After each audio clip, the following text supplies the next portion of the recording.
Viens, Cousteau. Emmène-moi à Bornéo. Viens, viens mon petit garçon.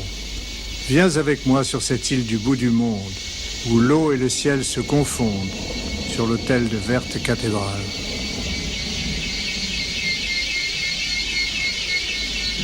C'est là? Nous y sommes. Allons ensemble à Sipadan. Laissons pour aujourd'hui les rubans des mangroves. Oublions de flâner sous les arches des palmeraies. Et passons les clochers échevelés des forêts de Bornéo. Calypso nous attend. Ça y est, on s'en va? Oui, Mais là-bas, dis, ça ressemble encore à chez moi? non. Au-delà de 100 vacances au port de Bornéo, plus rien ne ressemble à ce que tu connais. Suivons la Calypso. Falco va nous guider.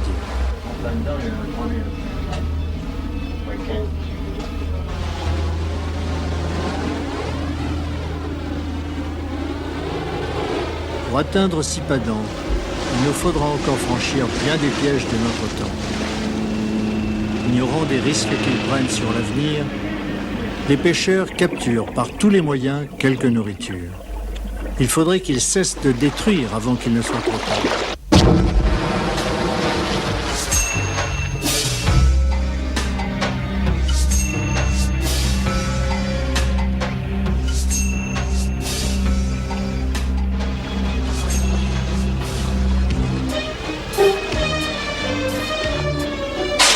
Voilà, Sipadan est en vue, Falco décide de jeter l'ancre.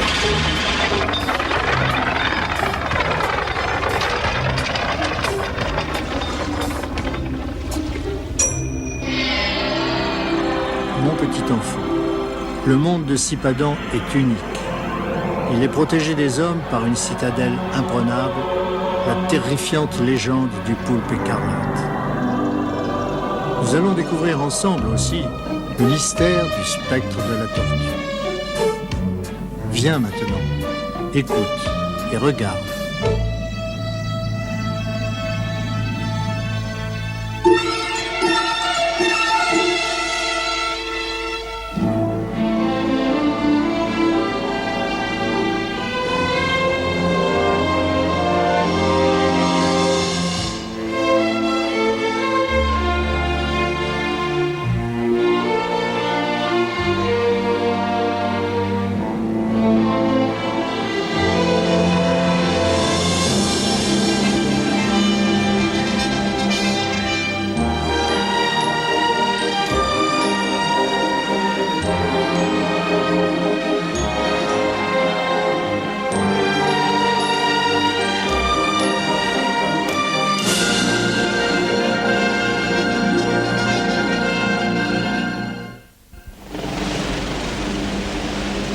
Sipadan. Au nord de la mer des Célèbres, à 28 000 au large de Bornéo, s'offre à nous un des derniers joyaux de notre planète.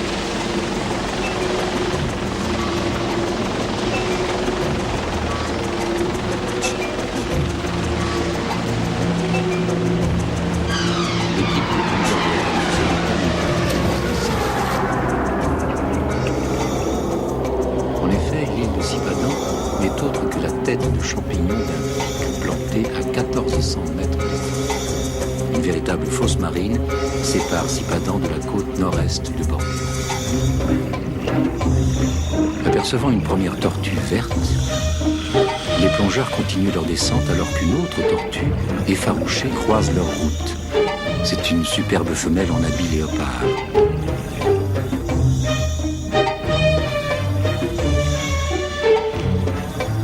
Elle semble sortir du corail par un orifice étroit qui intrigue les plongeurs.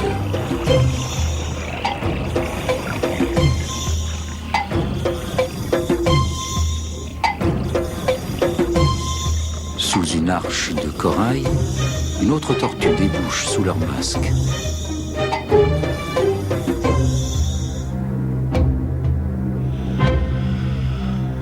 Décidément, il faut connaître ce qui les attire ici. Nos plongeurs s'engagent difficilement dans les mystérieux replis du récif de Sipadan.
Arrivé à grand-peine jusqu'à un cul-de-sac, nos plongeurs rebroussent chemin.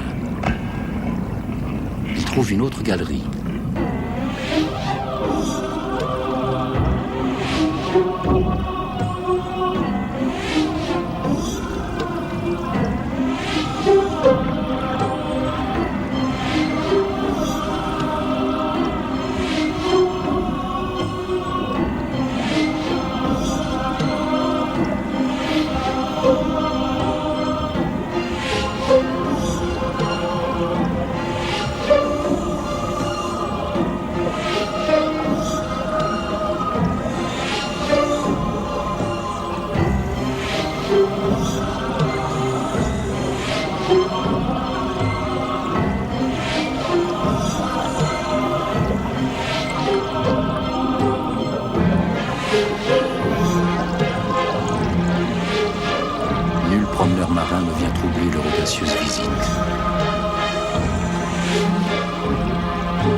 Sipadan, tel un géant pétrifié, laisse courir en ses entrailles nos intrépides explorateurs.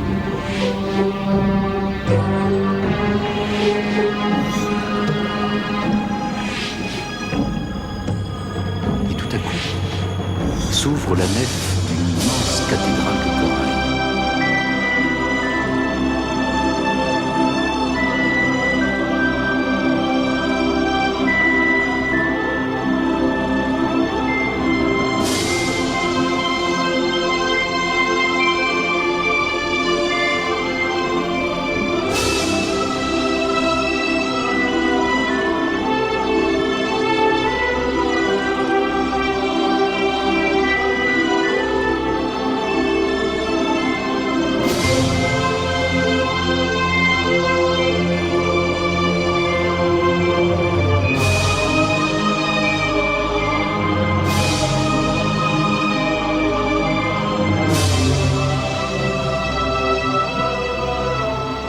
L'eau y est si pure, si cristalline que l'on peut croire qu'il n'y a pas d'eau. Qui hante ce dédale aux confins de l'espace et du temps? Vers quel infini allons-nous? Quel terrible secret se cache derrière ces voûtes aux ombres mouvantes?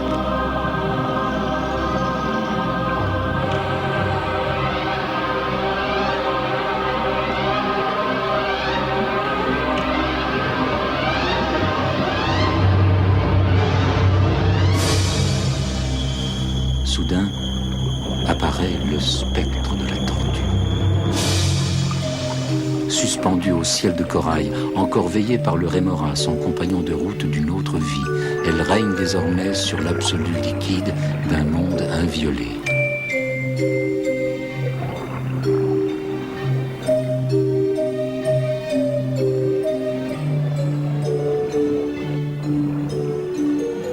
Peu à peu, les plongeurs de la Calypso pénètrent dans la crypte cachée. Ils tentent de comprendre pourquoi la tortue a fait une si longue route pour venir mourir ici. Stupéfait, ils découvrent une deuxième tortue, morte depuis peu. Puis une troisième.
La nécropole est pleine de squelettes, de carapaces, de crânes.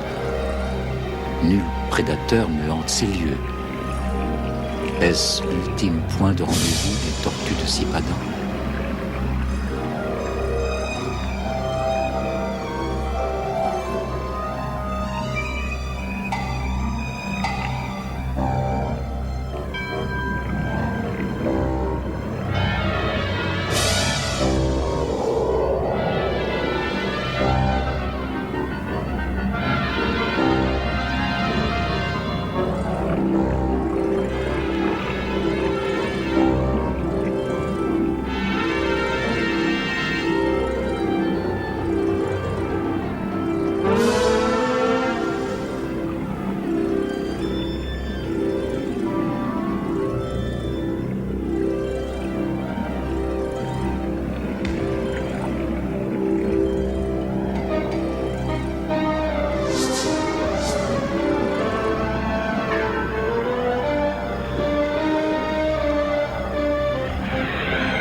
Le signal insistant de l'éclairagiste indique la fin de la plongée et oblige à quitter les lieux.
Mille questions nous assaillent, tandis que nous regagnons l'eau libre et le monde actif de la Calypso.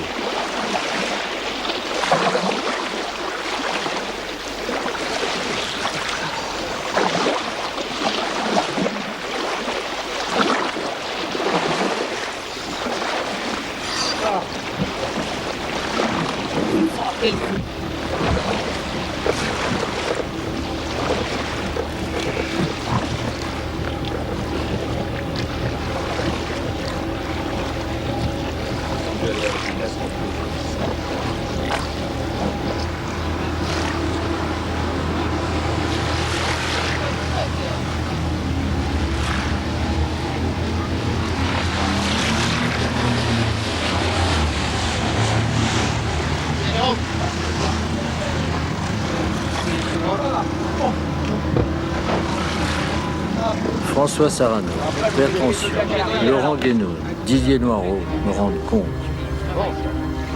Tous sont perplexes. Un instinct inconnu guide-t-il les tortues au bout de ce dédale de plus de 70 mètres de long pour leur dernier voyage? Et si ce n'est pas cela, quel est le secret du spectre de la tortue dans ce grand catafalque?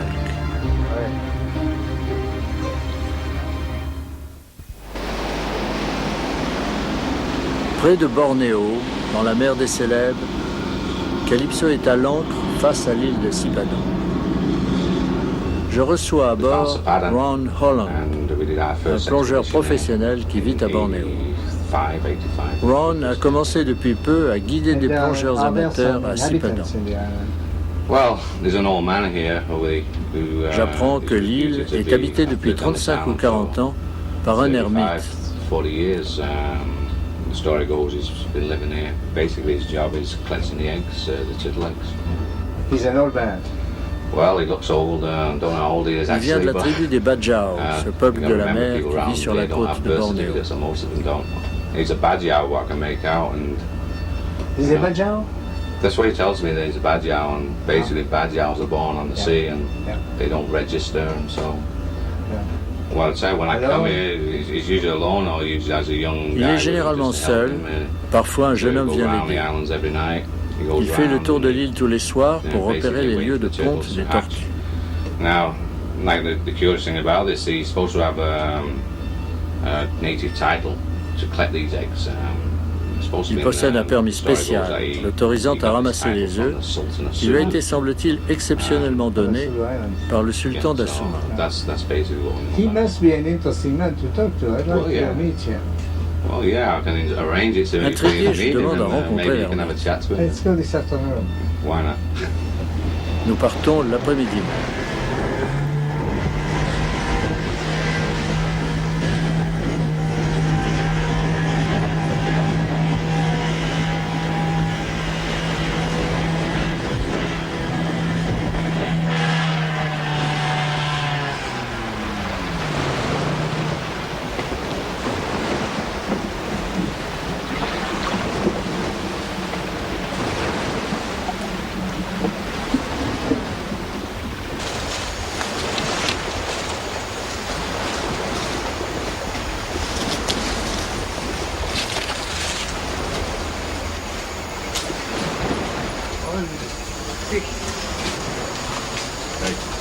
How old do you think this tree is?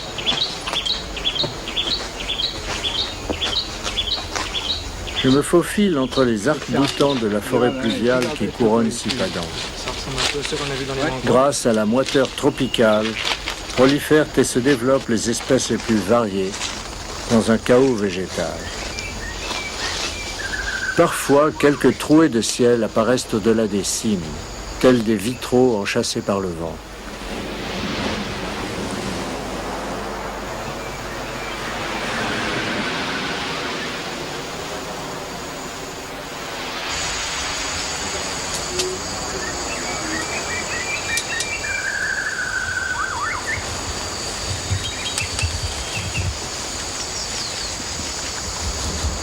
Enfin une clairière, la maison de l'ermite.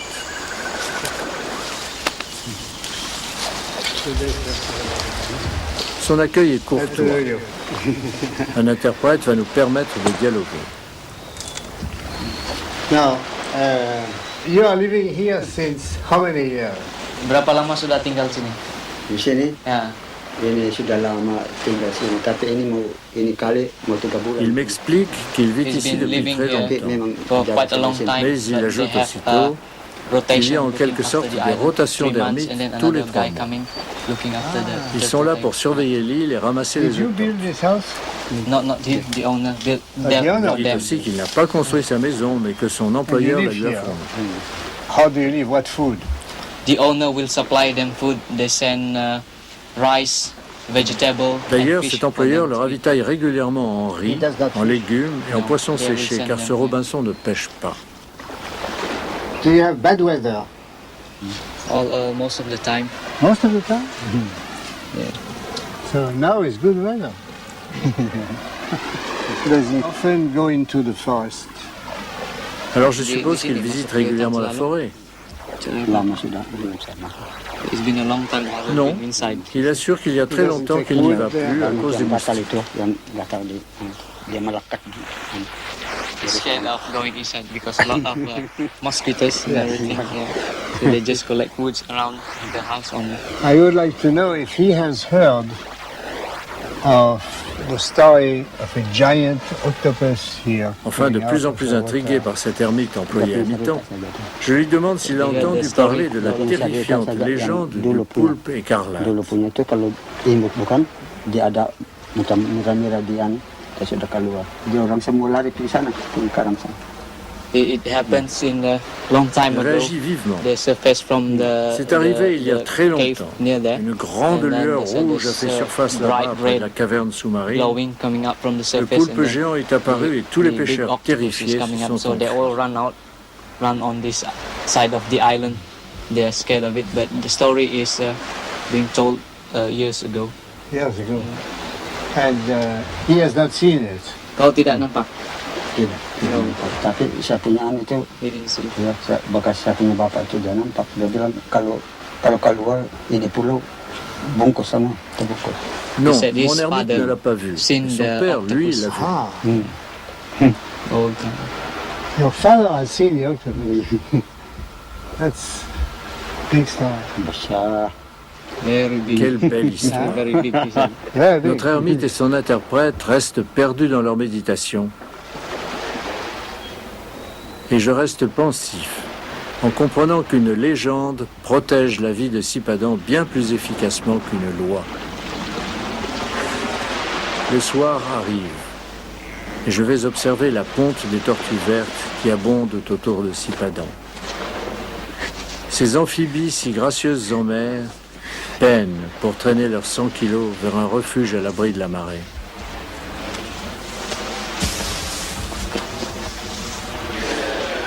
L'air fait sécréter des larmes, tandis qu'après avoir creusé un trou profond, elles déposent 100 œufs.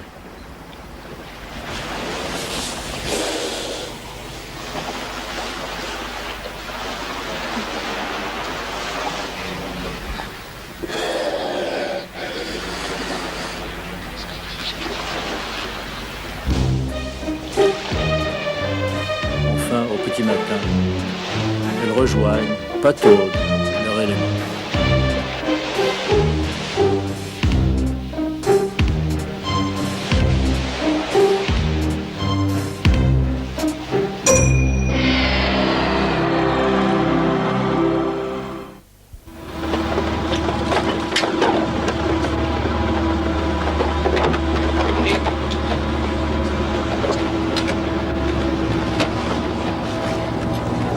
Le lendemain matin, les plongeurs de la Calypso décident d'aller explorer le platier autour de Sipadan.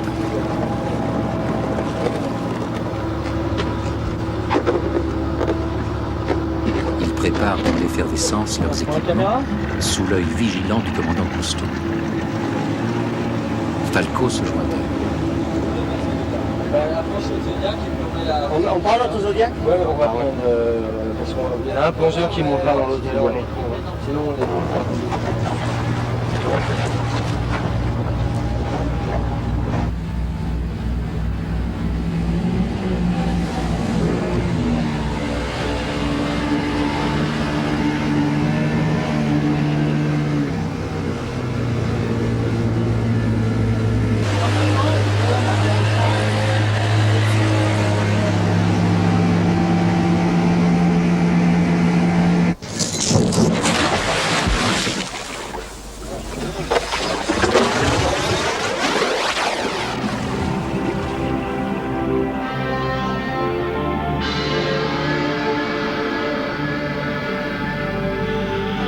À peine arrivée, l'équipe est accueillie par une tortue verte qui semble la guider vers un spectacle d'art total dont un metteur en scène génial aurait réglé les effets dans un studio de cellophane.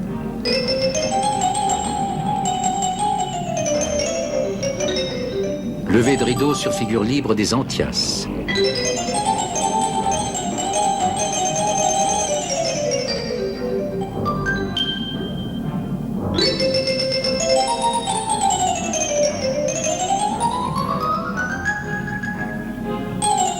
Nuée d'Alvin, jeune sujet du conservatoire, genre vif argent.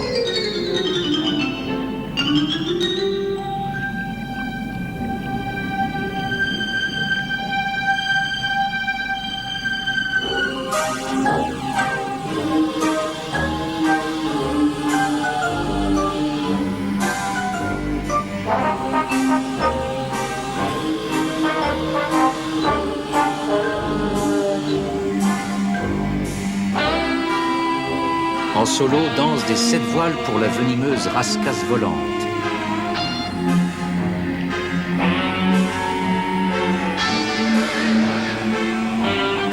Voici le ballet des Alvins parfaitement synchronisé dans leurs arabesques.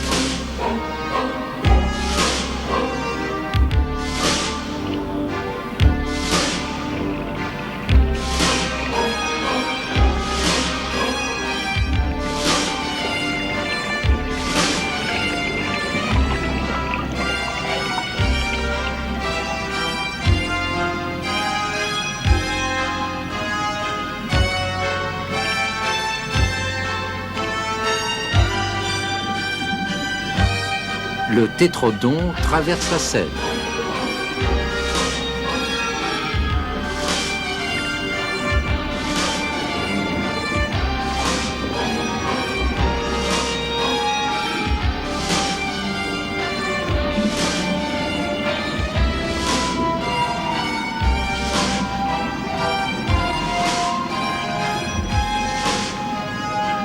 Notre ami la tortue les conduit maintenant vers d'autres spectacles.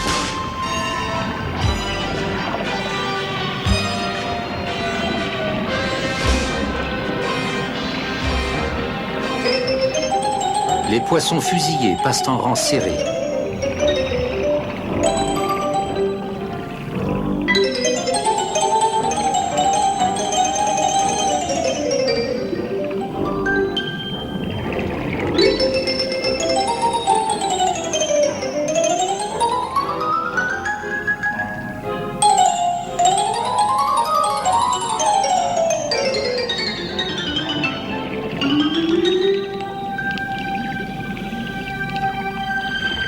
Voilà un autre acteur, le poisson scorpion, masqué pour le bal et dérangé dans son attitude.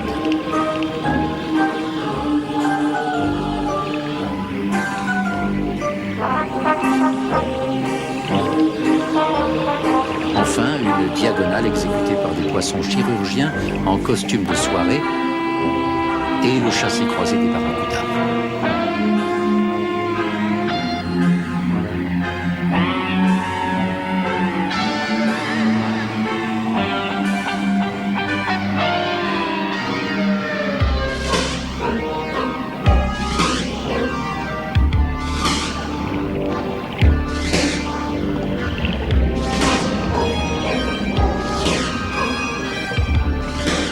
Prima ballerina, le requin léopard apparaît et se livre à un retournement avant d'entamer une glissade vers les coulisses. Enfin, entre en scène le limule. On le croirait casqué pour présenter quelques gymnopédies. Mais il ne joue aujourd'hui qu'à cache-cache avec son public.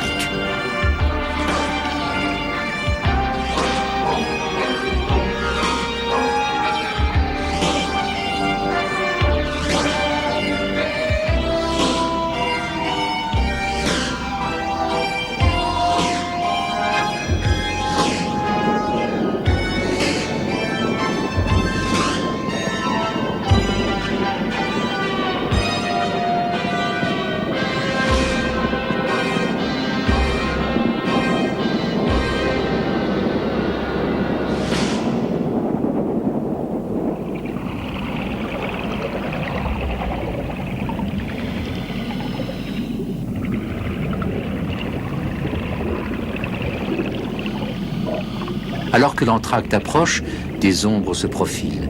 Le programme continue, avec une figure de groupe exécutée par les perroquets de boss. Ces messieurs ne supportent pas les feux de la rampe, le spectacle est momentanément interrompu. Quand tu es au-dessus et que tu n'éclaires pas, il reste. Dès que tu mets la lumière, c'est une explosion, il part de tous les côtés et on peut plus rien faire. Donc on fera ça sans éclairage et on essaiera avec un sujet.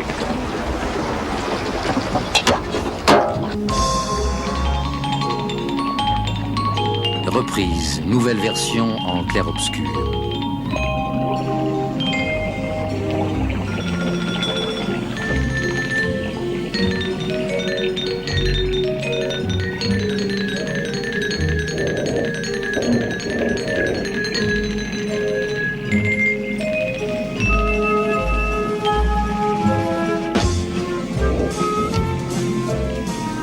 Cette troupe indisciplinée s'arrête de ci, de là, pour brouter des pâturages de pierre.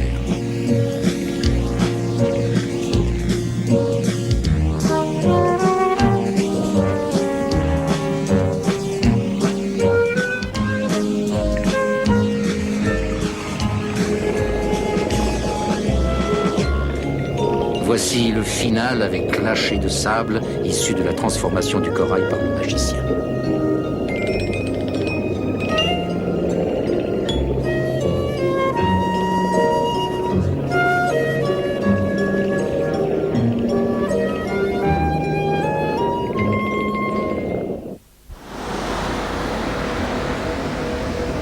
Oiseau de lumière posé sur la mer des Célèbes, Calypso offre un calme apparent.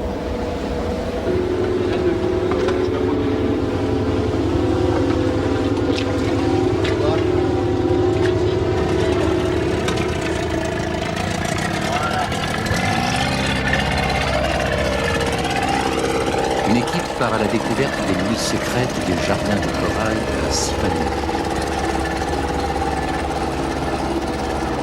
Bon, alors on va voir si on voit les bolbométopons. Ce sont les grands perroquets bosses que Noirot a observés l'après-midi.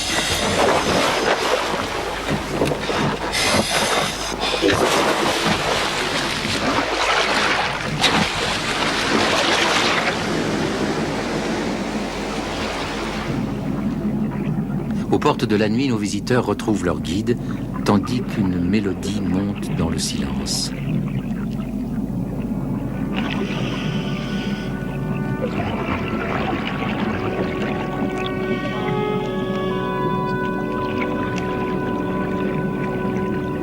Le monde de corail pétrifié le jour quand dansent les poissons s'éveille et se déploie la nuit alors que les poissons s'endorment. Les plongeurs de la Calypso saisissent ces instants fugitifs qui existent au regard l'espace d'une nuit et s'effacent. Les berceaux de la mer sont ourlés de festons légers et de broches d'agate.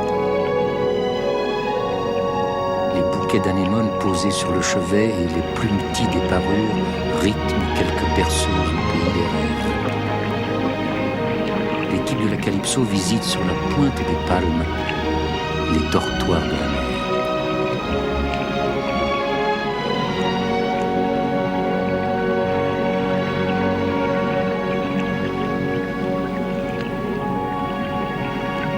Sous son baldaquin de corail, le petit perroquet s'est endormi.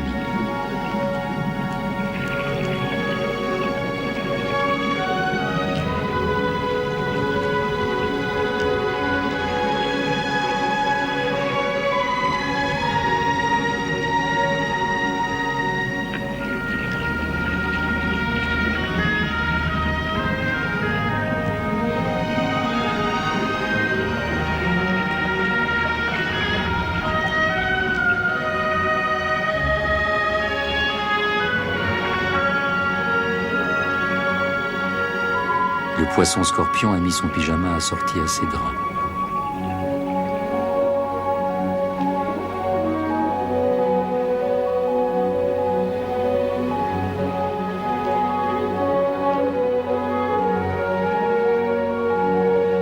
Ciel de lit pourpre pour le fusiller blotti au fond de sa couche.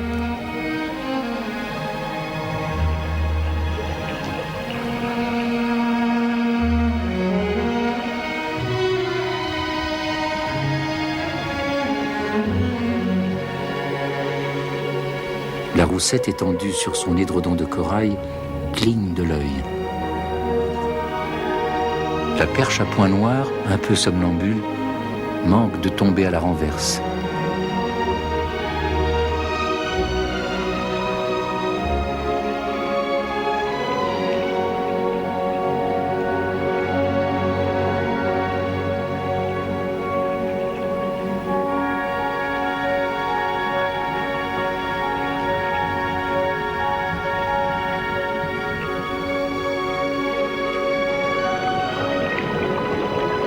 Le poisson lime se réveille péniblement.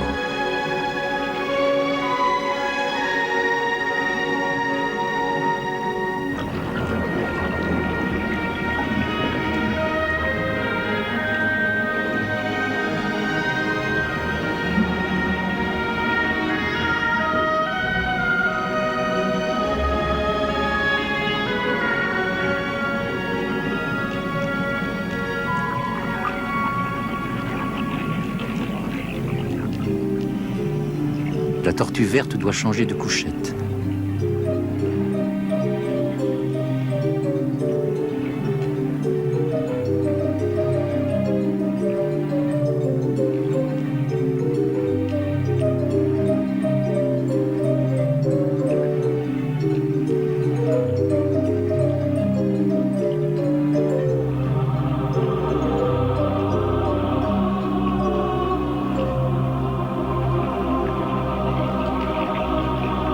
Apparaît enfin, suspendu en ses rêves, le grand perroquet bosse.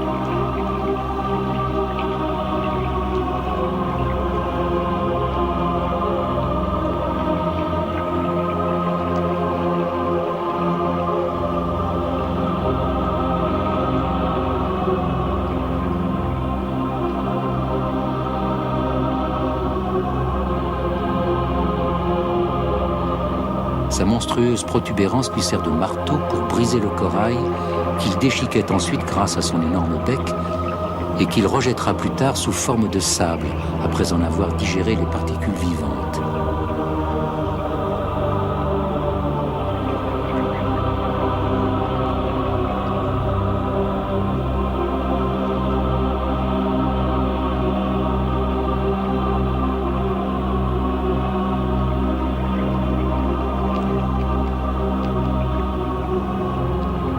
Les perroquets bosses, vulnérables mais confiants, se reposent dans l'enchantement d'une nuit d'été.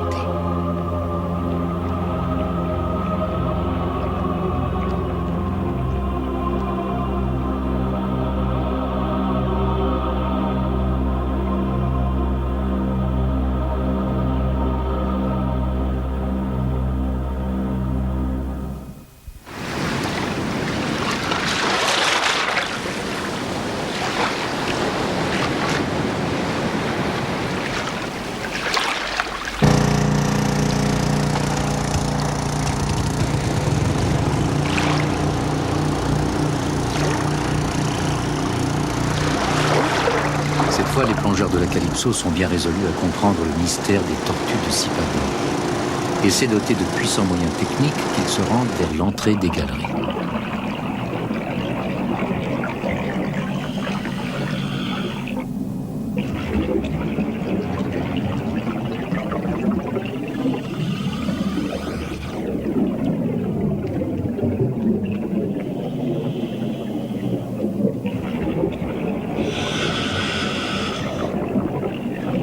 Au départ du labyrinthe, ils sont accueillis par une pléiade de poissons écureuils qui nagent la tête en bas, car à l'ombre de la voûte de corail, la lumière réfléchie par le sable blanc vient d'en bas.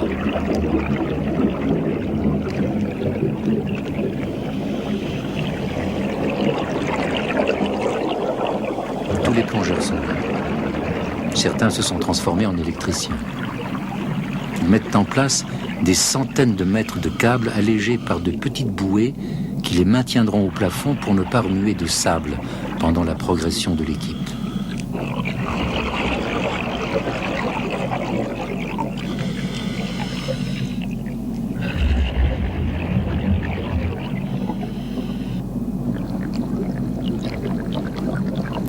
À peine en route, Laurent Guénoun se rend compte que ces bulles disparaissent dans la paroi calcaire.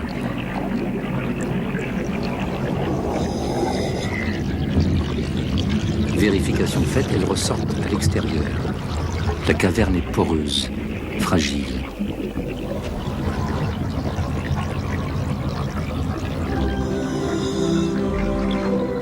L'eau, pure comme le vide sidéral.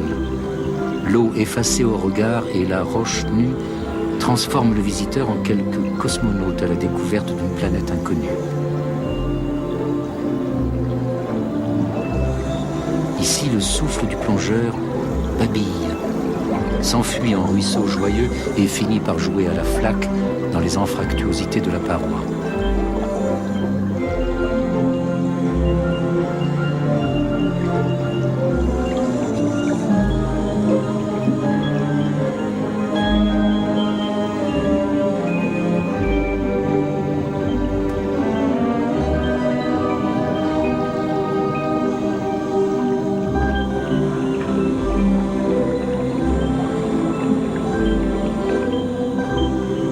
Poursuit sa route.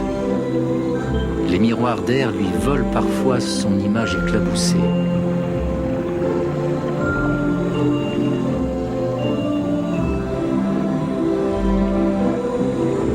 Dans le roc lunaire naissent et s'évanouissent des mirages, des chimères qui donnent le vertige.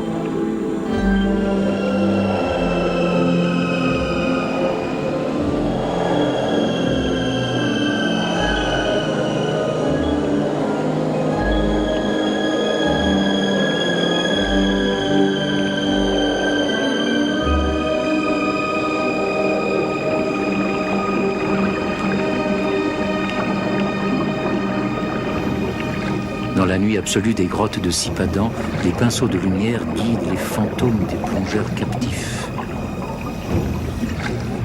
Tout à coup, au loin, fente lumineuse apparaît. Est-ce encore une hallucination? Non. C'est une sortie inespérée que découvre l'équipe de laquelle nous sommes.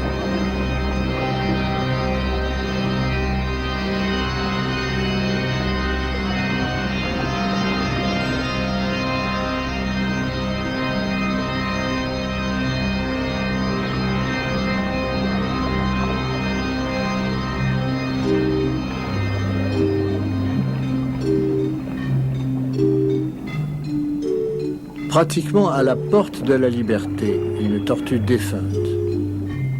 Ainsi, elle n'a pas eu ce long chemin à parcourir. Et elle est pourtant venue mourir là. Pourquoi?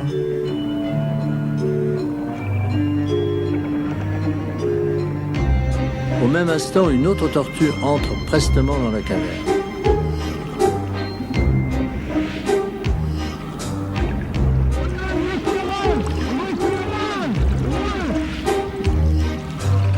Les plongeurs partent à sa poursuite.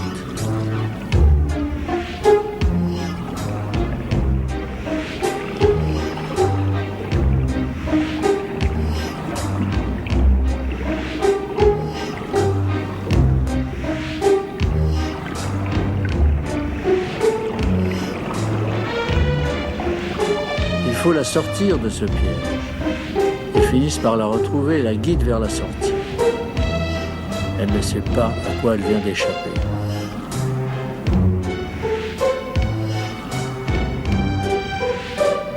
Car l'équipe comprend maintenant le mystère. Les tortues ont besoin de respirer de l'air toutes les heures en surface. Elles n'ont pas d'autre moyen pour se diriger que leurs yeux. Si elles entrent de jour, elles ont une chance de retrouver la sortie.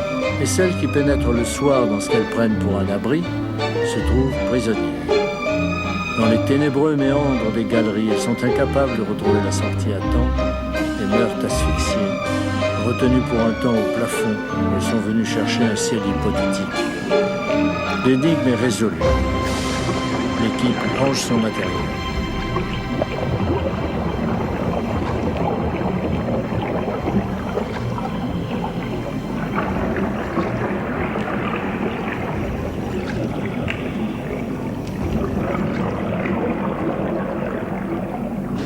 Commandant Cousteau, regarde!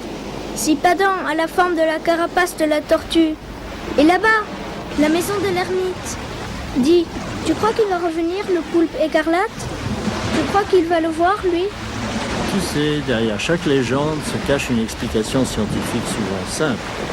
Mais elle donne aux enfants du rêve pour l'avenir et aux adultes la tendresse de leurs souvenirs. Qu'est-ce que tu veux dire? Je veux dire que ce qui est merveilleux, c'est de croire.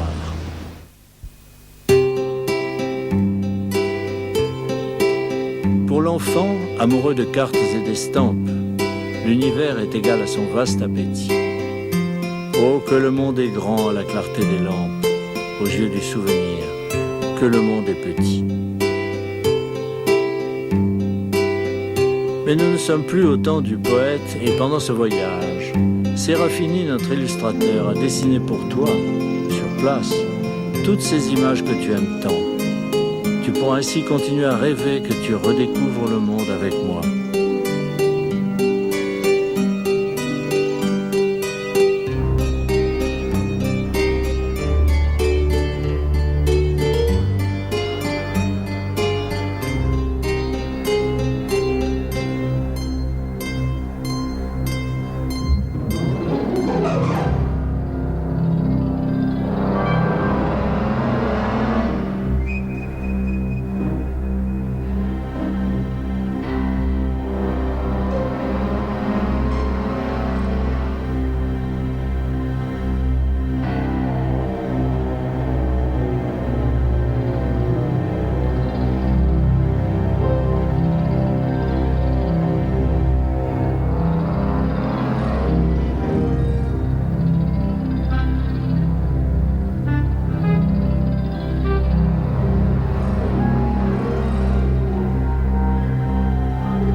quand je serai grand, elle sera encore comme ça, l'île de Sipadan?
Cousteau précise à Falco et à Didier Noireau l'itinéraire de la nouvelle expédition de la Calypso.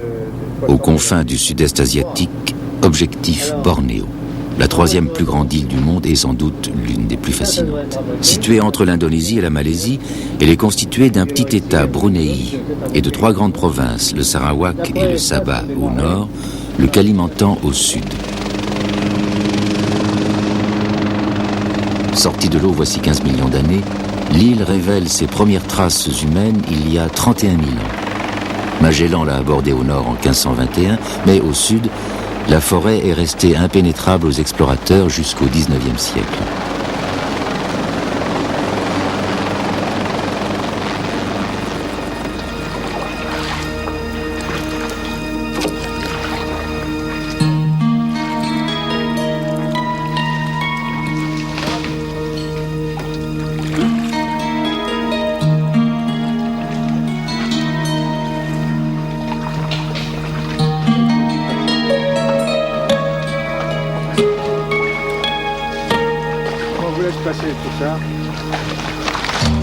Cousteau, Verdure, Sarano et leurs guides sentent se refermer derrière eux ce piège végétal trop grand pour leurs yeux d'homme. Leurs questions sans écho se heurtent encore à leur apparente solitude. Que cachent ces frondaisons courbées des palmiers nipapalmes? Souples remparts aux limites mouvantes, toujours renouvelées, elles laissent à peine passer le zodiaque. Elles ont protégé des invasions et des curieux les générations d'êtres humains qui l'habitent, les Bajau, ces peuples de la mer qui trouvent en ce dédale les éléments de leur survie.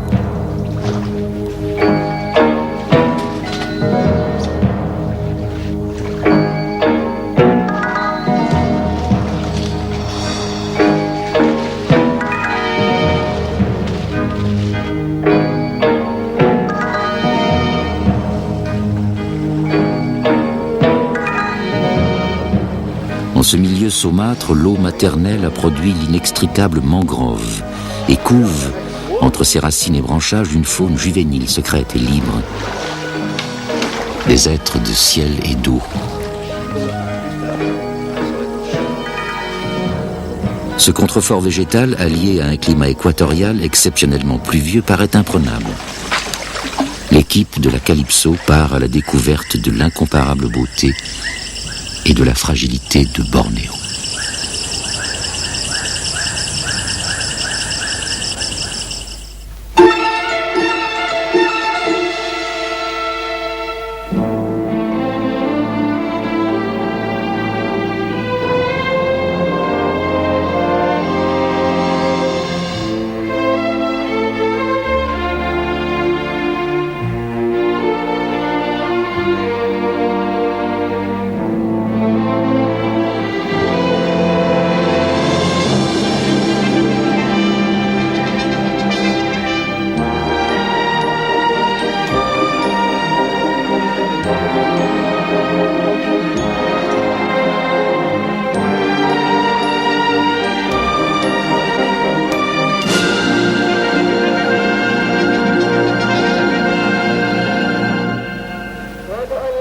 Sur la côte nord-est de Bornéo, la mosquée de Sandakan annonce l'approche du port.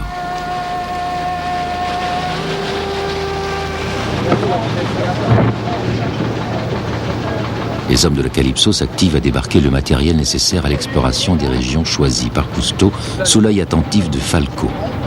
Vous avez une radio? Oui, oui. Entre une vacation. Habiteur sur le 6. Vous l'avez? On ramène le reste. Au revoir, capitaine. Bonne chasse à tous. Bonne plongée, à bientôt.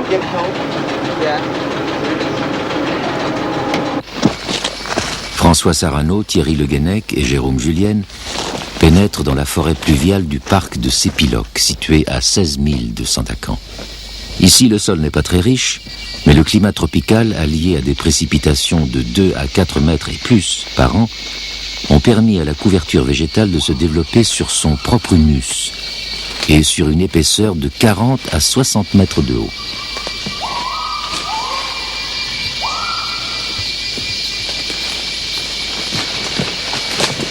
Nos promeneurs prennent garde à ne pas déranger la sieste d'un orang-outan parfaitement satisfait de sa posture et totalement indifférent à la moiteur qui accable Sarano et Le Guenec. À Bornéo, l'intensification de l'industrie forestière a chassé la plupart des animaux vers ce refuge de forêt vierge de 4000 hectares.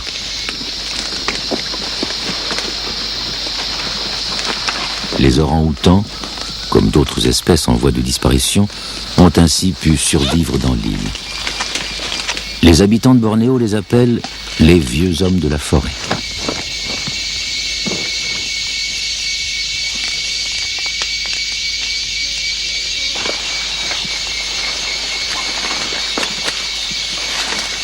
Les orang-outans se déplacent en petites tribus dans les cimes des arbres. Ces nomades construisent chaque jour un nouveau nid de feuillage pour la nuit suivante. Ils se montrent à la fois curieux et méfiants à l'égard des humains. Alors que la nuit tombe, Sarano tente d'approcher un petit loris, dont le nom signifie clown en hollandais.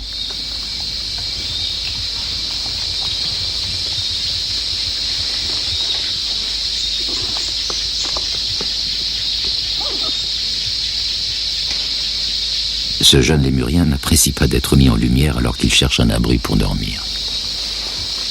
Livrant à la nuit les secrets du parc de Sépiloc, l'équipe de la Calypso va explorer, loin de là, sous un climat bien plus frais, les pentes du mont Kinabalu, qui a plus de 4000 mètres, et le point culminant de Bornéo, au nord-ouest de la province de Sabah.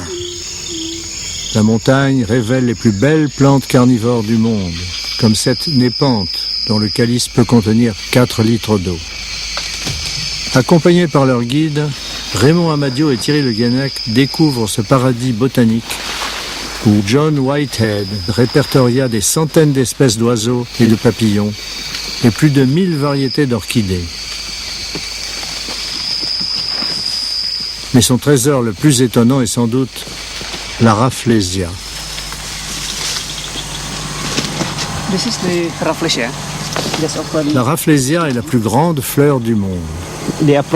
Ouverte, elle peut atteindre 1 mètre de diamètre et peser 10 kg. Elle s'installe en parasite sur les lianes, s'ouvre en quelques heures et se fane en 7 jours. Elle n'existe nulle part ailleurs sur la planète. On dit que son parfum n'est, hélas, pas à la hauteur de sa beauté. Mais son rôle est d'attirer les mouches qui feront un festin de son suc.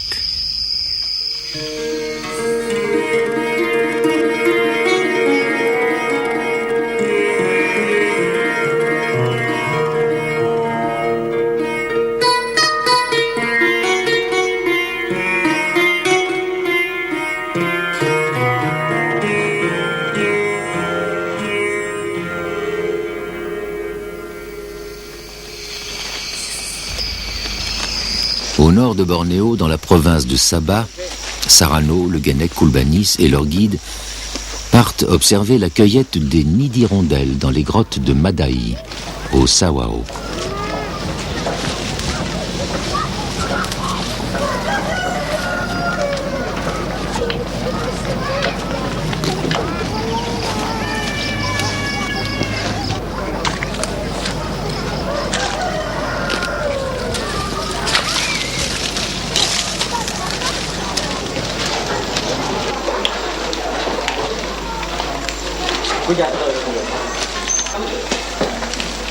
Pour la première fois de l'expédition, il rencontre un des peuples de Bornéo, les Idaans.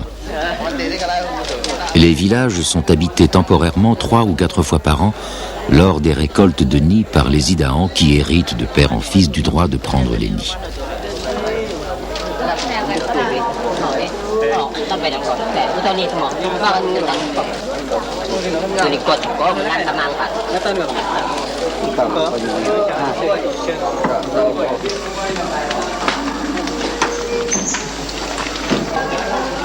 Les falaises de Madaï, hautes de 150 mètres, dominent la campagne du Sawao. Leur accès est périlleux. Outre les nids d'hirondelles, les 25 grottes de Madaï sont aussi des sites archéologiques importants.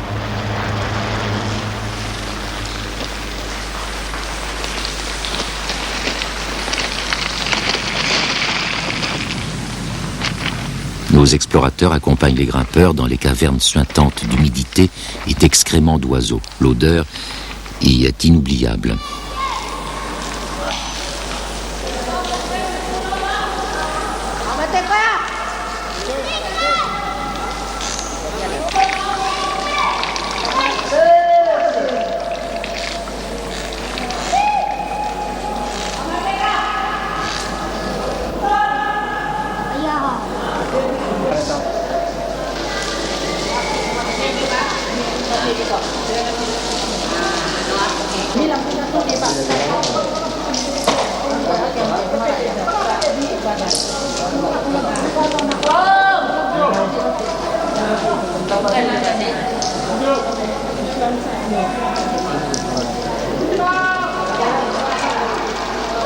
Les échafaudages de rotins équipés de cerceaux de rappel sont mis en place sous les encouragements constants des familles Idaans.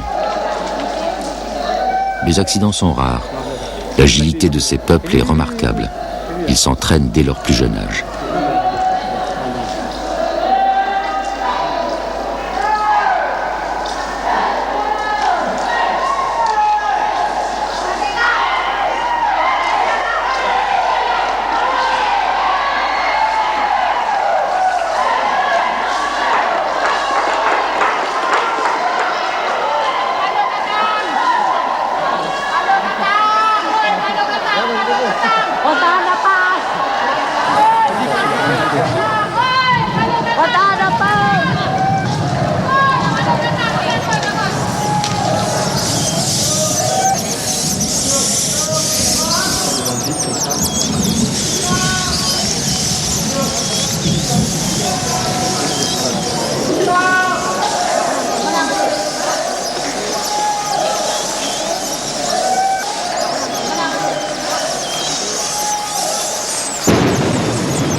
Les nids sont constitués d'algues et de plumes amalgamées par de la salive d'oiseaux séchés. How much is it a kilo? 1 kilo, 350. $350? Yes. Une fois nettoyés, ils seront vendus 300 à 600 $ malais le kilo aux restaurateurs chinois de Bornéo ou seront exportés vers Hong Kong. Les fameux nids d'hirondelles sont en fait ceux des salanganes, des petits passereaux qui pullulent dans ces cavernes. Quelle aventure pour un potage!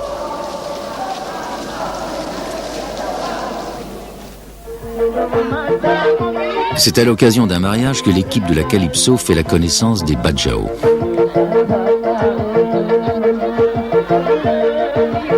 Selon la coutume, la mariée, Bajau, garde un air grave pendant toute la cérémonie.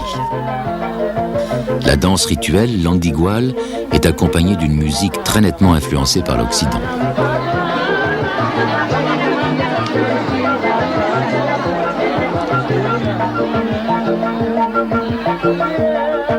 Des billets de banque récompensent les danseuses.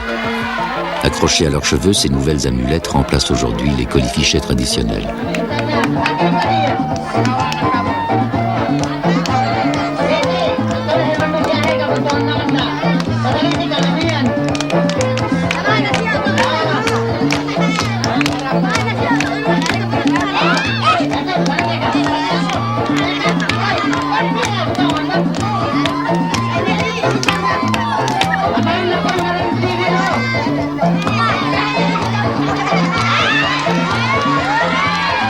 La fête s'achève et le petit matin nous révèle le vrai domaine des derniers nomades de la mer. Leurs villages les plus modernes sont montés sur pilotis. Et chaque agglomération possède une mosquée car les Badjao sont aujourd'hui largement islamisés.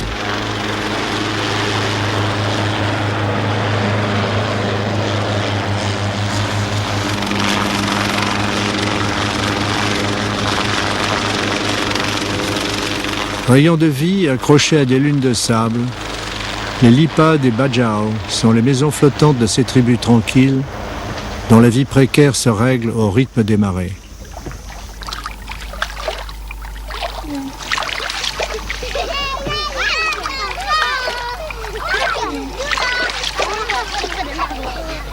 Les Badjao ne sont pas répertoriés par l'état civil. Il n'en reste que quelques centaines qui naviguent encore. Les côtes de la province du Saba sont le domaine de ces hommes sans terre. La lipa, la maison, est protégée par une natte de palme.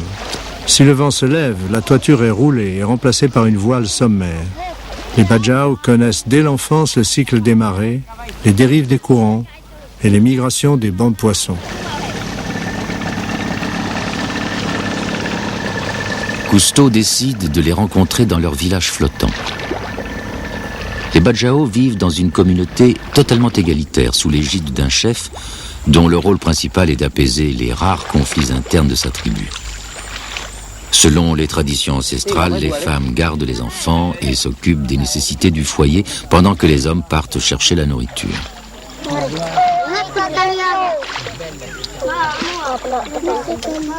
Le surplus de leur pêche serait échangé à terre contre du riz et des légumes. Nombre de Badjao ont quitté ces installations primitives car leurs parents ont pu leur offrir des études qui leur ont permis de trouver un emploi sur l'île. C'est le cas de Laïti, qui connaît mieux que quiconque la vie de ces nomades. Ce sont ses frères, sa famille, qu'il présente à l'équipe Cousteau. They stay on the boat, they live in the boat, they cook on the boat. And they sleep on the boat? Yes, they sleep on the boat. Laïti de Sac explique que ces hommes restent sur leur lipa. Ils y vivent, y dorment, y consomment leur repas. And their children are going to school now or they continue to some of their child are going to school, but some not. Parfois, certains peuvent envoyer leurs enfants à l'école, mais nombre d'entre eux ne peuvent payer les frais de transport et de scolarité. But no choice for other people, you know, like the Sibajo, no choice. They have to do it. They have to struggle for their life. Struggle for their life. Ces peuples n'ont d'autre choix pour garder leur identité que de se battre contre les éléments pour survivre.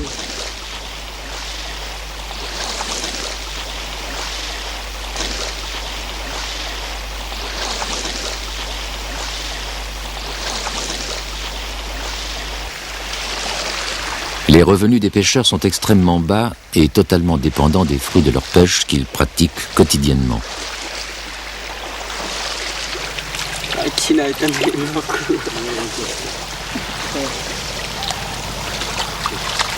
Les vers extraits de la vase leur servent d'appât.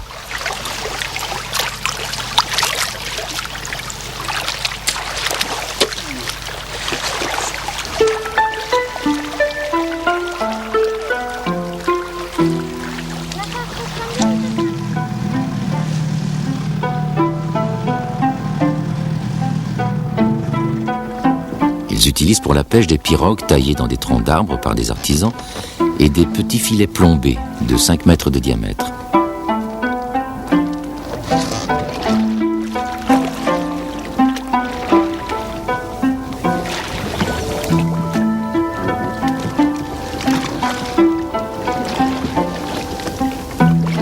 Les plongeurs de la Calypso se mettent à l'eau sur le platier pour observer les évolutions des pêcheurs.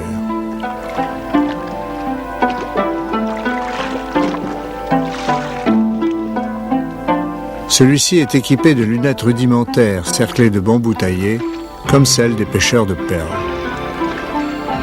La prise est maigre aujourd'hui, mais elle sera partagée. Les Badjao vivant dans des communautés totalement égalitaires. Le droit de pêcher est strictement réservé à la tribu. Un Badjao d'une autre communauté pourra pêcher pour sa consommation personnelle sur place, Mais s'il ramène le poisson chez lui, il sera passible d'une amende et risquera d'être plus sévèrement puni s'il est pris à relever les filets. Pour lever le moteur, l'embasse va prendre dans le filet, ça va peut-être le déchirer. C'est à 1 mètre du filet. Ainsi, les Bajau protègent leurs ressources vitales tout en maintenant les lois de l'hospitalité.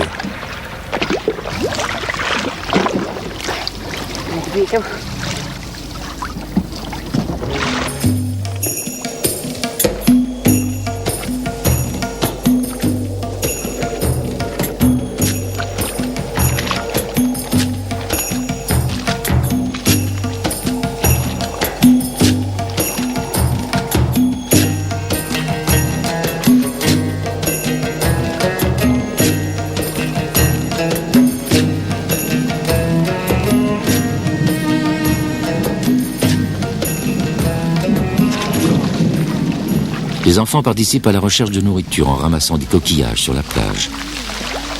La cueillette est interrompue par un orage soudain qui ne surprend personne ici, dans un pays où les eaux du ciel et de la mer se mêlent abondamment. Les colères du ciel ne dérangent pas les enfants, qui considèrent le platier comme un terrain de jeu. Celui-ci en profite pour accélérer la course de son bogo. De cette petite annexe, il montre sa fierté d'être seul et nu au milieu des éléments. Comme ses ancêtres, comme ses parents, il apprendra à déplacer sa maison au gré des courants. Il sera lui aussi un homme sans terre, heureux et libre.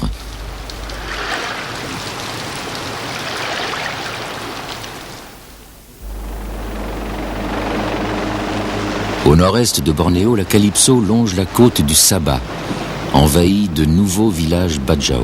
En effet, la majeure partie de la population a renoncé à la vie nomade à bord des lipas pour s'installer dans des villages sur pilotis qui leur permettent encore d'échapper aux impôts tout en les laissant proches de leur barque natale.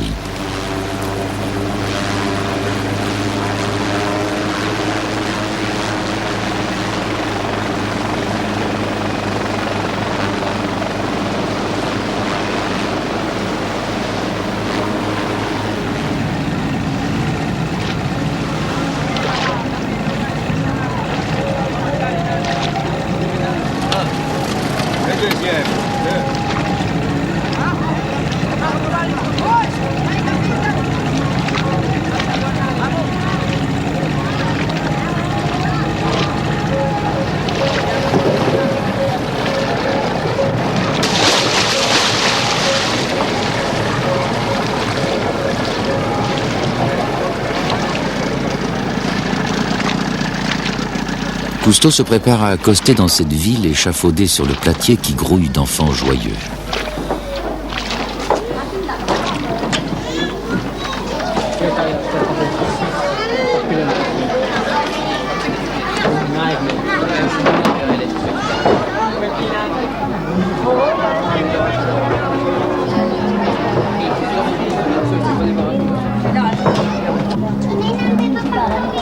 L'Haïti de Sac le conduit à la maison d'un vieux chef nomade, âgé d'environ 60 ans.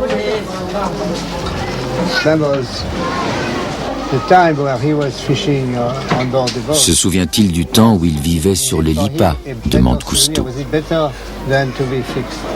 Est-ce pour lui un bon souvenir ou préfère-t-il sa vie sédentaire? Comme beaucoup d'autres, happé par le confort de la maison, de la télévision, il préfère demeurer là avec les siens. Some of the food came from the mangrove. Like shells, eh? Yeah. Yes, yes. Do they still go to the mangrove? Nowadays? Yeah. Il ne va plus jamais chercher sa nourriture dans la mangrove. If you could wish something magic. Magic. For his children. What kind of life he would like for his grandchildren? Jadi untuk masa kampung ay buat kabelahian siga buat cita-cita siga ko yan buat sigay ko. Basta mampu no ay iya mo sigay. Basta hinang ay iya mo siga buat atau ka buat ka bila siga Buat cara magdiyo ka atau kabilahi. He loves to have his children when they are all the grandchildren when they grow up. They have to work in the government service as a government. Et s'il pouvait faire un vœu magique pour le bonheur de ses enfants, ce serait de les voir devenir fonctionnaires. Cette réponse me laisse rêveur. Qu'y avait-il donc de si rebutant dans la mangrove pour que ses habitants tentent dans leur majorité de la fuir à jamais? Qu'ils oublient jusqu'au souvenir tranquille de la pêche du petit matin, quand ils étaient princes des eaux et de la lumière en ce paradis liquide.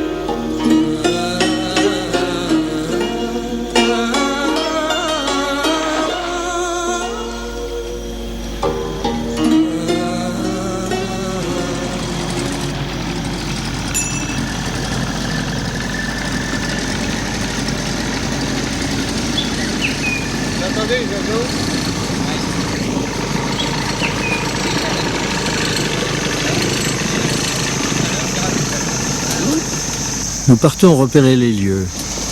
Ma décision est prise, il faut essayer de percer le mystère de la mangrove de Bornéo.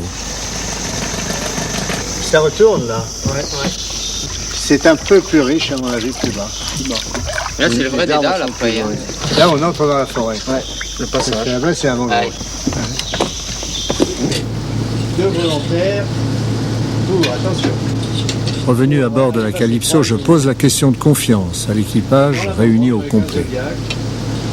Pour essayer de se nourrir sur place, c'est-à-dire en n'emportant que de l'eau et en essayant de manger les hydres de palétuvier, les petits poissons, d'attraper des poissons, des crabes, tout ce qui est mangeable pour essayer de voir à peu près quelle est la contribution que la mangrove peut apporter à des gens, des pêcheurs. Comme les nomades de la mer. Les nomades de la mer.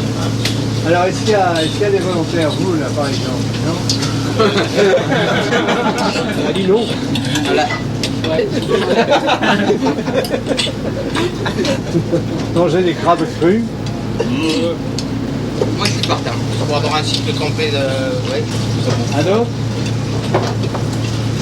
Moi, je crois que ça me dira aussi d'aller. Vous direz? D'accompagner François. Demain matin, on rassemble tout en vitesse, très bonheur. Oui. Hein, tout ce qu'il vous faut. Vous avez droit à tous les outils, mais aucune nourriture autre que de l'eau. Ok, pas de problème. On va voir. Hein, on va voir. 5 litres, c'est intéressant. On va les fouiller pour voir s'ils emmènent pas un petit peu les casse-couilles dans les poches avant de partir. C'est bien fait. Avec ça, On est on pareil. peut tout faire. Hop. Ah, t'as des lampes là? Oui, j'en ai une. Ouais, bah attends, prends-en une autre. On est au moins une heure. Sarano et Koulbanis se sont portés volontaires pour passer 3 jours et 2 nuits dans la mangrove.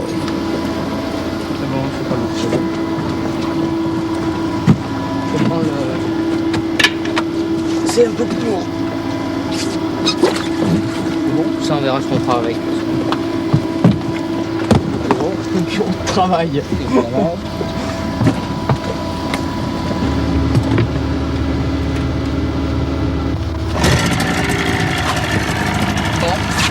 Hébert, on y va, ce truc. Voilà.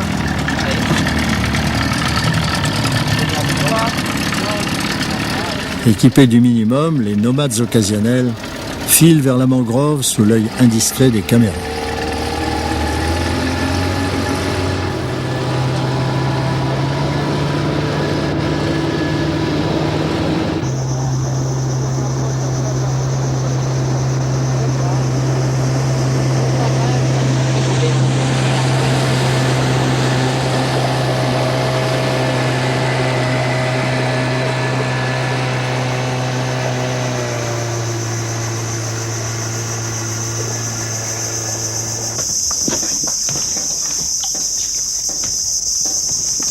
Ah, ok, merci. Voilà. C'est bon.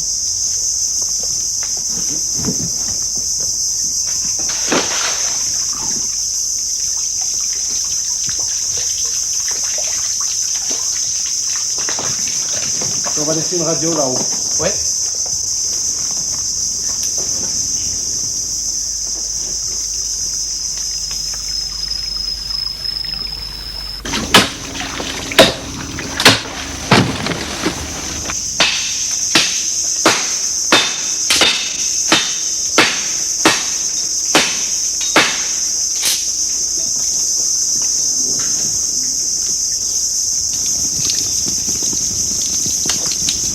Sarano et Koulbanis s'organisent dans la mangrove de Bornéo. Ils n'y sont pas seuls. Les Bernard l'ermite et les crabes violonistes occupent déjà le territoire. Tiens, regarde, père, regarde. C'est sympa ces coquillages. Super. C'est eux qui font le bruit là, ploc ploc, quand ils sortent. Comme nous.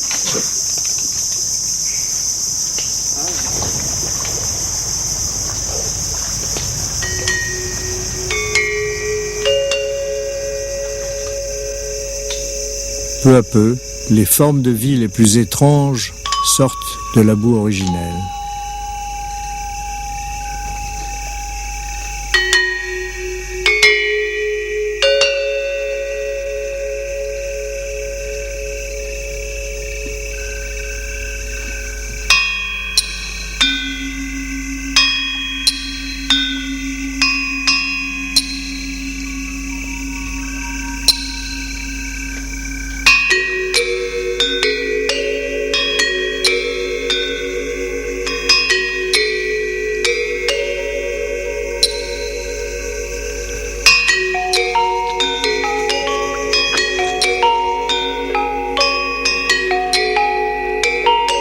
Ces périophthalmes, poissons à pattes, vivent selon leur convenance, dans l'eau ou à terre.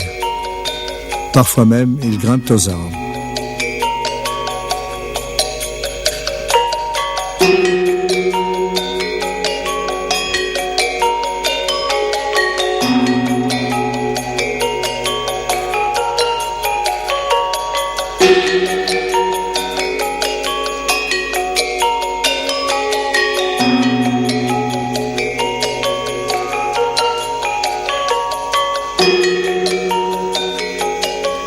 Ces singes, les macaques crabiers, se déplacent en bande de 20 à 30 individus à la recherche d'insectes, de grenouilles et surtout de crabes qu'ils traquent inlassablement à l'orée de la mangrove.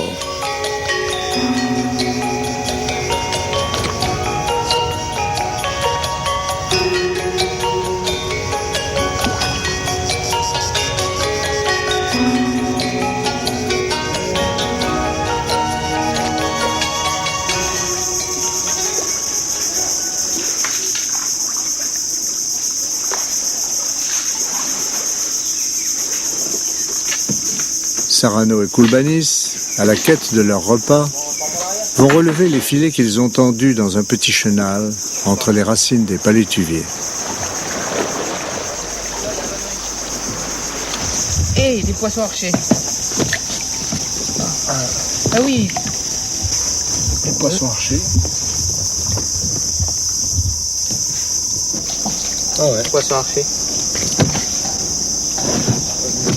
Ouais. Et c'est un crabe. Super. Deux crabes. Deux crabes. Parfait ça. Attends. Voilà, par contre, ils sont balèzes, hein. Regarde-moi ça. Oh, ces outils. Voilà. C'est bon. Lâche.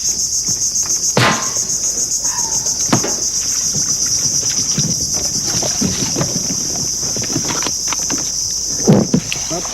C'est quoi là? T'as quelque chose toi? Non, j'ai pas dit. Est-ce qu'on a encore quelque chose dedans? Non, il n'y a plus rien tout en haut. Bon, on fait à la coupe.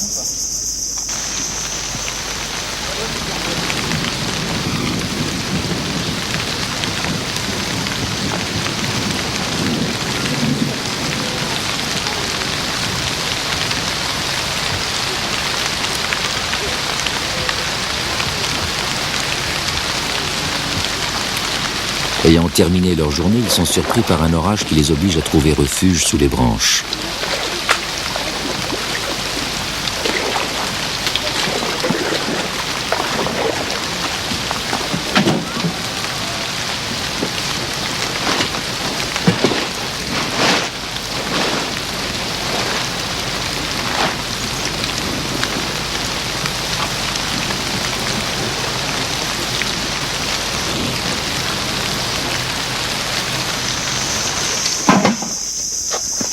Allez, le repas pour la une. Tu attrapes, François? La préparation de leur repas est sans doute un des moments les plus pittoresques de leur aventure.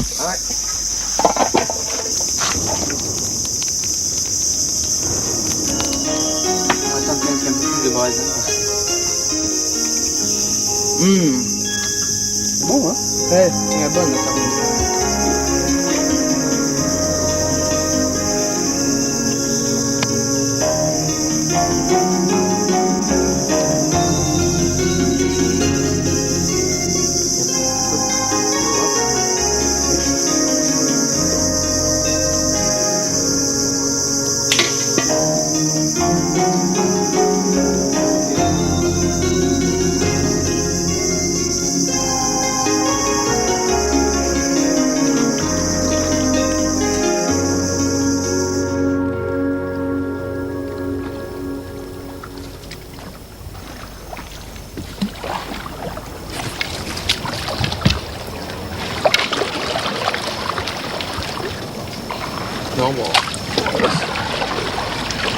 Il est temps de trouver un ancrage au calme.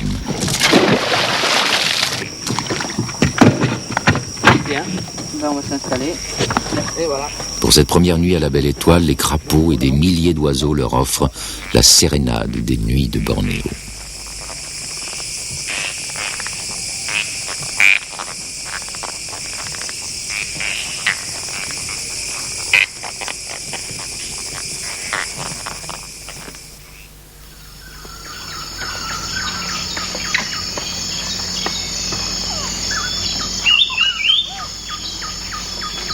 Le jour se lève sur la mangrove et le vol majestueux de l'aigle donne le signal du réveil au peuple de la forêt.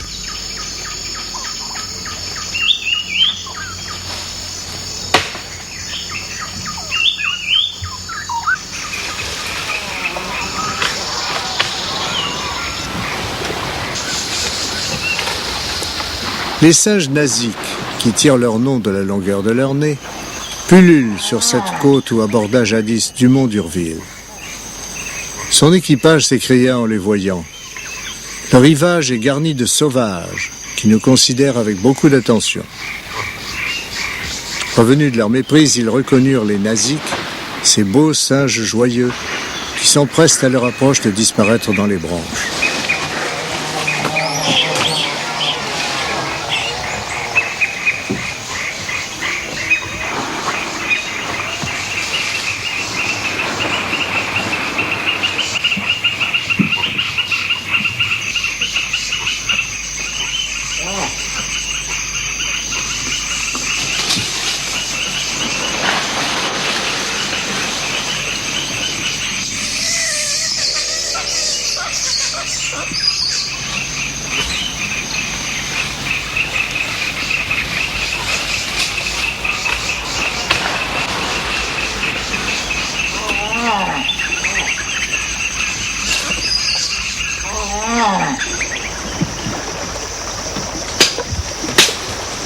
Pour Sarano et Koulbanis, cette nouvelle journée commence par la quête du petit déjeuner. Les huîtres de Palétuvier repérées la veille feront l'affaire. Allez, c'est le huître. Tu me donnes le petit couteau? C'est petit, hein? Ouais. On va se faire un peu plus. Bon, ils sont pas mauvais. Bonne?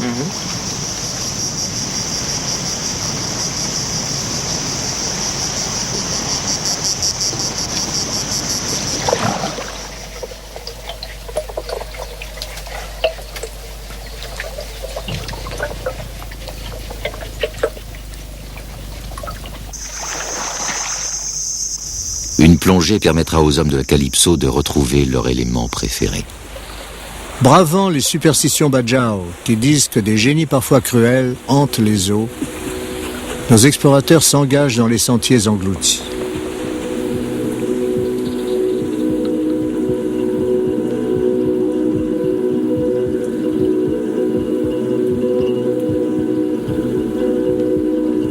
Les dédales inquiétants des racines des Soneratia résonnent comme les souterrains d'un château hanté.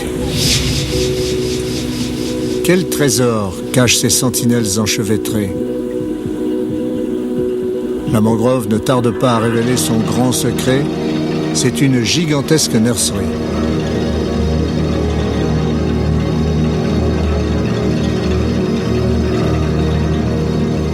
Des myriades d'alevins de toutes sortes forment d'épais nuages d'argent.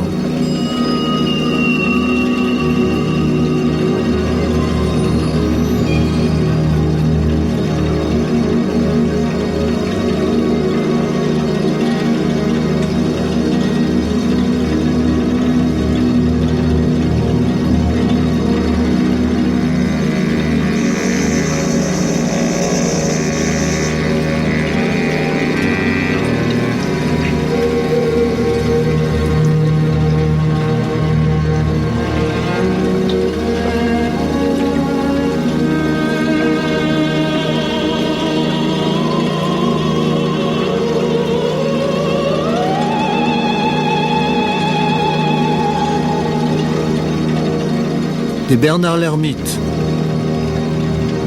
un poisson vache bien tranquille.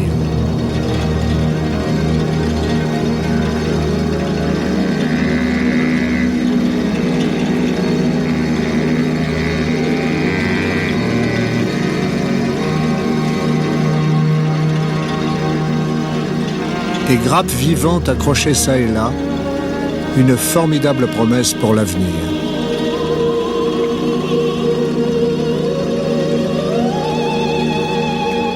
Ainsi, dans ce coffre-fort bien gardé, l'eau nourricière de la mangrove couve, berce et protège la réserve de vie qui ira plus tard enrichir les eaux du large.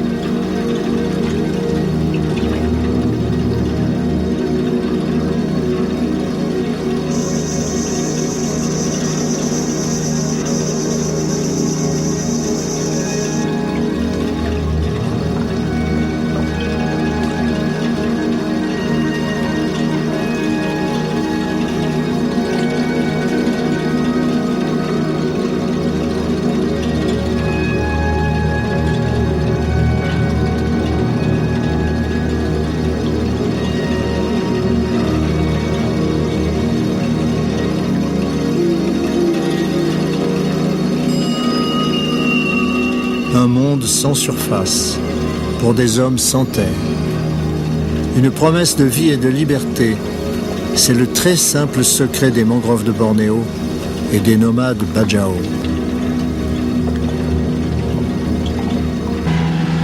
Après 3 jours et 2 nuits de cette expérience riche en difficultés, nos 2 compagnons d'aventure regagnent la Calypso. Le monde de la boue, la mangrove.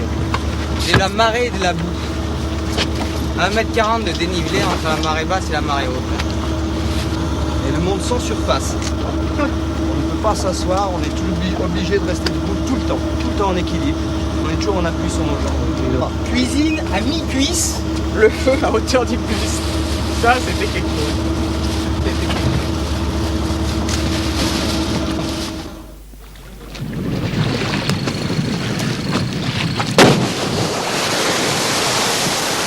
Non loin, au large de la plupart des côtes, des explosions retentissent et des gerbes d'eau s'élèvent de la surface.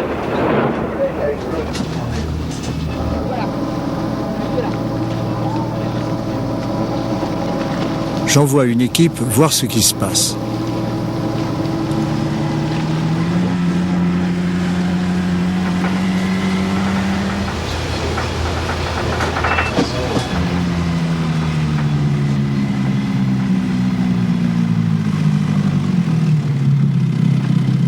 Malgré la loi qui l'interdit formellement, des enfants sont chargés de pêcher à l'explosif.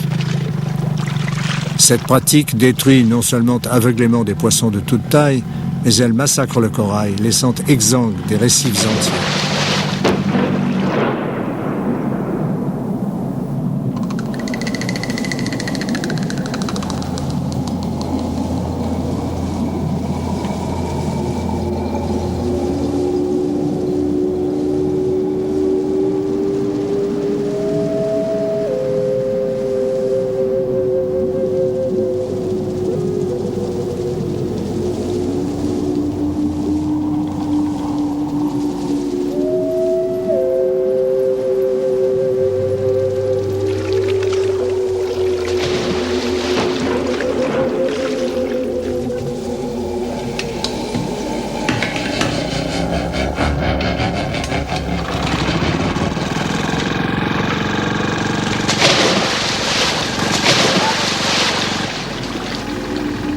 ces enfants plongent, après avoir mis dans leur bouche l'extrémité d'un tuyau de cuisine relié à un vieux compresseur, ce qui est nocif et dangereux.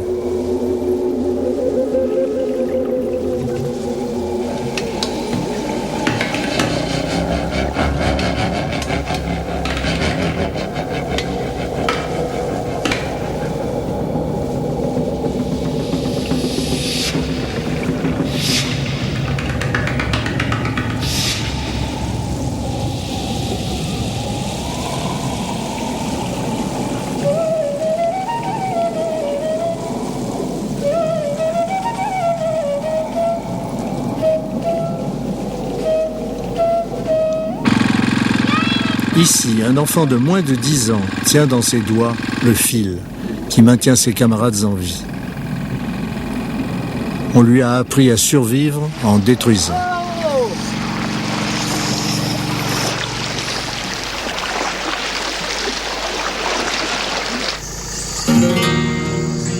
Pendant ce temps, dans la mangrove, l'eau originelle crée généreusement la vie dans la grande solitude de la forêt sans terre.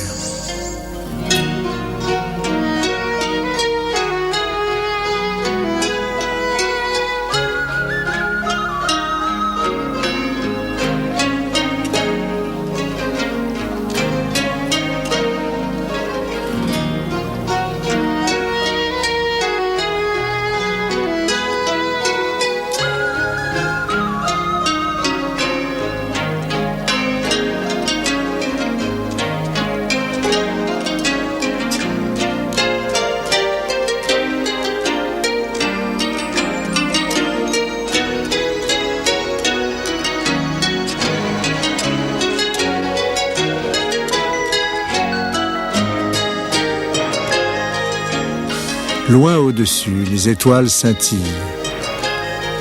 Je chante avec une voix ressemblant au murmure du vent dans les feuilles. Ma voix se perd dans la mer, sans cesse en mouvement. La houle emporte ma barque lentement dans la solitude de la nuit du temps. Sans pilote, sans compagnon, je ne sais vers quel horizon.